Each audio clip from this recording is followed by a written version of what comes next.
Have you ever wondered about the meanings of the Bible's 7 primary symbolic numbers, and if they might somehow point to the time of Jesus Christ's return? If so, you will want to pay close attention to this video. First, God most often used the number 4 and its multiples of 10 in the Bible to now tell us that exactly 4,000 years passed between God's creation of Adam and Jesus Christ's birth. Second, God used the number 7 and its multiples of 10 in the Scriptures to tell us that 7,000 years will pass between the time Adam and Eve disobeyed him in Eden, 40 years after Adam's creation, and the time God will make all things new at the end of Jesus Christ's 1,000-year reign. Third, God used the number 2 and its multiples of 10 in the Bible to represent a period of 2,000 years, which began when he opened the Christian faith to all people, Jews and Gentiles, and will end when Jesus Christ returns to judge this world and reward his faithful servants.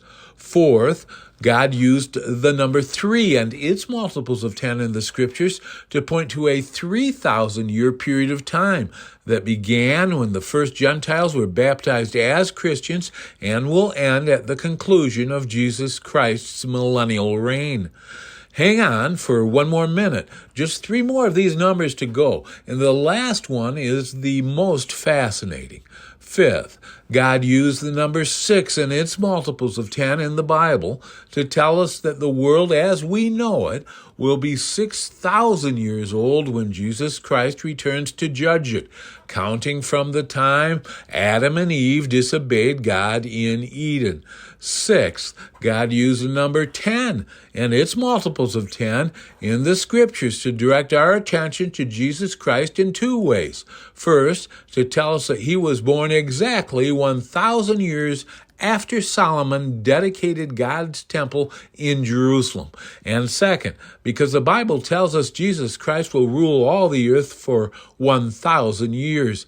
And finally, seventh, in the Bible, God repeatedly associates the number 12 and its multiples with God's people. Why? Because these numbers point directly to the dates of 2 future events near the time of Christ's return, which will both then very much involve God's people. You can learn when exactly all these time periods began and when exactly they will all end by reading this book and subscribing to this channel.